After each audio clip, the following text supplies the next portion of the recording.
صباح الخير. بعرف اغلبكم هلا عم يعيد ومدري شو لاقوني انا نزلت فيديو، يعني ايش بدك تسوي يا جماعه الخير؟ يعني فضوا حالكم 10 دقايق واحضروا الفيديو. بعرف انه الدنيا عيد ومو وقت يعني، بس انه مشونا يا جماعه الخير، يعني ما فيني اقطع القناه، يعني حتى شوفوا عيوني شو منفوخين لسه هلا فايق من النوم. كل عام وانتم بالف خير يا رب. بعرف اغلب الدول العربيه اليوم، لكن احنا بكره يعني اليوم اخر يوم الصيام. فالمهم اليوم راح نعمل هذا الفيديو عن ابو مراد. يا جماعه الخير هذا الزلمه ما بعرف ايش عم تطلبوه مني انتم، والزلمه يعني بالعكس يعني شاب كثير محترم. الحمد لله خلي يحمد ربه انه عملنا هذا الفيديو باخر يوم رمضان، يعني لسه ما فتنا بالعيد. فاللي مو حاط لايك كمان يحط لايك، واللي مو مشترك كمان بالقناه يشترك بالقناه. وكمان يا جماعه الخير بدي اخبركم على الاغلب هذا اخر فيديو بهي الغرفه، يعني اوكي يمكن ينزل فيديو او فيديوهين اظن، او يمكن هذا اخر فيديو، بس انه على الاغلب انه هذا هو اخر فيديو. فيا جماعه الخير كلياتنا لازم نودع هاي الغرفه، هاي الغرفه العظيمه، يعني صحيح عظيمه بالنسبه لكم لكن مو عظيمه بالنسبه لي. يعني انا بصراحه الغرفه كثير بكره يا جماعه الخير، شفت فيها البلاوي. فخلينا نبلش الفيديو بدون ما اطول المقدمه ونشوف ابو مراد الغالي. مع السلامة يا رمضان.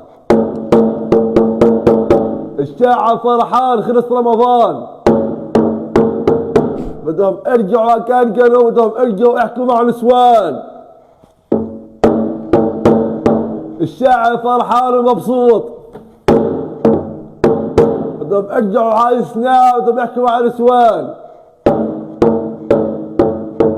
الشعب كان محروم شهر كامل. يعني ابو مراد يعني عالم صلى الشهر عم تصوم وعم تصلي وعم تعبد الله وعم تزكي وعم تعمل مليون قصه، يعني انت جاي باخر يوم رمضان تعمل هذا الفيديو والعالم تسبك مشان يروح كل اجره. يعني ابو مراد شو عم تعمل ابو مراد؟ يعني ما بعرف يعني شو لازمته هالفيديو هلا ابو مراد؟ يعني انت تعرف حالك شخصيه كثير محبوبه بين الشعب، يعني مو ظابطه للفيديو، يعني انه اجله لبعد ما يخلص رمضان.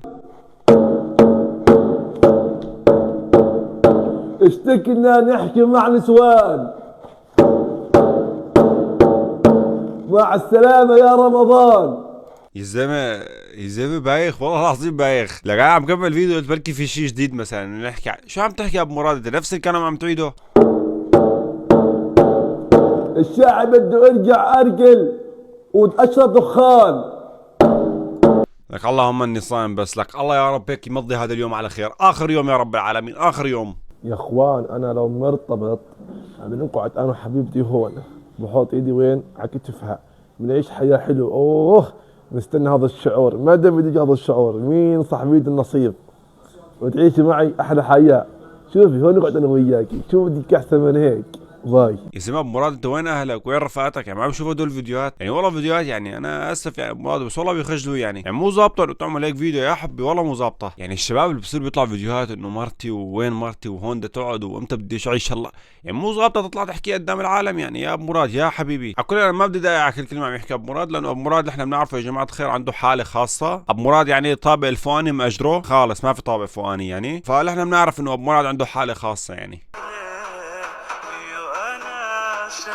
مبروك الحجاب يا دودي، لك يسعد الله دودي تحجبت، يسعد الله تحجبت، يسعد الله لك. الله والله مبسوط عليك، لك والله مبسوط كثير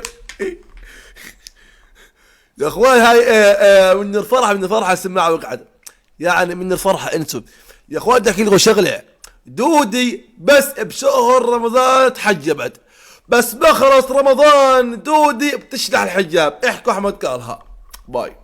احمد شكله يا جماعه الخير ناوي يفوت على الانتقاد، يعني انه سماعات يعني ومايك ودودي كمان. دودي يعني موضوع المنتقدين حاليا صاير انه دودي ومايك وسماعه، يعني انا برايي انه بس باقي له يفتح قناه يوتيوب وان شاء الله يفوت فوتو. بعدين مراد يعني عم تدور على مره وعم تدور خود دودي، يعني شو بتشكي دودي؟ يعني والله انا شايفكم كثير لابين لبعض، يعني انتوا الاثنين اذا بتصيروا تعملوا محتوى مع بعض يعني انا برايي رح توصلوا للعالميه. فانا برايي روح وتجرأ يعني وطلب دودي، يعني مبينين على السوشيال ميديا مين شخصيته اقوى ومين شخصيته مو اقوى، يعني اكيد انت الاقوى يا ابو مراد.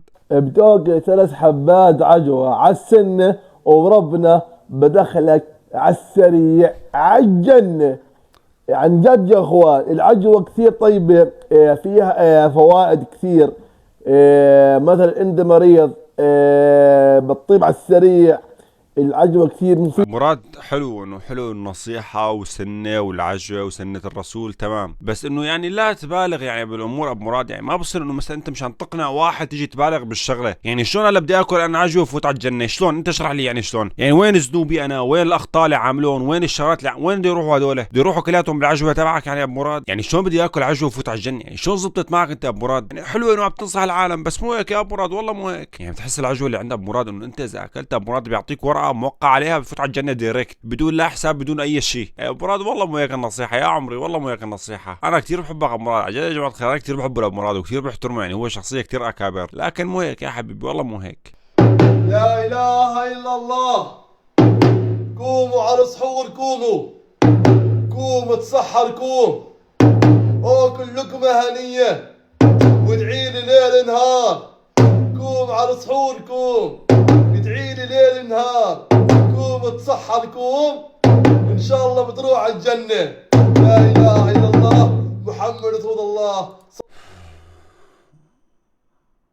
والله ما بعرف شو بدي احكي لك، ما بعرف شو بدي احكي. يعني ابو مراد انت مثلا ممكن تصلح مسحرات مثلا بجزيره ابستين، مثلا شي كوكب تاني، بس انه عنا بالكوكب يعني صعب اظن، يعني ما بظن انه في حدا رح تقدر تفيقه انت، واذا قدرت وفيقت حدا يعني رح ينزل يضربك. يعني ابو مراد رح ينزل يضربك وما رح يصوم. المشكله انه كل هالتطبيل وكل هالشغلات وهو قاعد بالبيت. يعني طب اهله، يعني هلا اهله فعلا شايفين هذا الشيء وراضيانين عنه؟ والله العظيم ما بعرف انه معقول اهله شايفين هذا الشيء وتاركينه الولد طبيعي قاعد عم يطبل وقوموا ومدري شو وكل 3 عجوات تدخل الجنه دايركت؟ معقول اهله شايفين الفيديوهات وتاركينه؟ ما بصير هيك يا جماعه الخير، ما بصير تتركوا اولادكم هيك على السوشيال ميديا. يعني ممكن الواحد ينزل اي شيء، يعني ممكن يصير يفتي بشغلات يعني ما بصير ينحكى فيها على السوشيال ميديا. راقبوا اولادكم، راقبوا اولادكم مشان الله، راقبوا اولادكم. اقسم بالله يا جماعه الخير مالي خلق احكي يا زلمه، الدنيا رمضان مالي خلق. يعني راقبوا اولادكم. يعني هلا ابو مراد انا شو ذنبي عم تابعه اخر يوم رمضان وبالصباحيه كمان؟ يعني المفروض انا هلا مثلا اروح اجيب اواعي العيد والبوط ومدري شو نيمهم جنبي هيك واكويهم واروح نام جنبهم انا. يعني المفروض هذا اللي يعمله. عم بروح تابع ابو مراد يا زلمه. مين؟ أنا. تفضل. السلام عليكم. عليكم السلام يا خال. هلا يا خال، هلا والله، كيف اخبارك؟ الحمد لله تمام. تفضل. في اشي؟ جاي أخطب بنتك عشان جاد اخطب بنتي على سند الله ورسوله؟ نعم. شو انت بتشتغل يا خال؟ طالب مدرسة. طالب مدرسة. من وين انت تعرف بنتي؟ أنا تعرفت عليها وبحبها. وكيف عرفت هاي دارها؟ في ناس قالوا لي. في ناس قالوا لك. طالب مدرسة بدك تتجوز بنتي. بنت عمرها 18 سنة، سنة أولى بالجامعة، كيف بدك تخطبها بعد 13 سنة أنت؟ عادي. روح انقلع، روح وجهك برد. يا سلام. لك ابو مراد والله العظيم ما بعرف شو بدي احكي لك. شو التمثيل؟ شو التمثيلات؟ شو بدي احكي لك؟ والله العظيم ما بعرف، اقسم بالله يعني رضبط لساني. انتوا شفتوا لي النظره الاخيره تبع الكاميرا شلون كبسها بالشاشه؟ ابو مراد انت عالمي. يعني ابو مراد يعني ما لازم تمثل بصراحه بهيك بيت، يعني عدم المؤاخذه انت لازم يحطوك بشي قصر مثلا وتكون باشا، تكون وزير وتكون رئيس، هيك لازم تكون دورك. اما حاطينك اب عم يجي ولد يخطب بنتك، يعني والله مو ظابط الدور لك ابو مراد. يعني انت المفروض تكون اكبر من هيك ابو مراد. يعني انت تمثيلك بصراحه يعني ما حسيت انه تمثيل. انا فكرت انه في حدا مثلا متخبي ورا الزاويه، عن جد في واحد جاي يخطب بنتك وعم يصورك. بعدين لحتى شفتك مثلا طلعت على الكاميرا اوكي انه قلت يمكن انه شايف الكاميرا وهي عم طلع هذا تمثيل. شلون طلع تمثيل انا ما بعرف. يعني اخر شيء لحتى انا اتاكدت استمر ابو مراد، استمر بالتمثيل وسيبك من الهبل تبع العجوه واكل عجوه وادخل الجنه ومدري شو والمسحرات ومدري شو كمان عم تعمل. خليك على التمثيل، التمثيل معك جدا رائع. راح اعطيك لايك ابو مراد.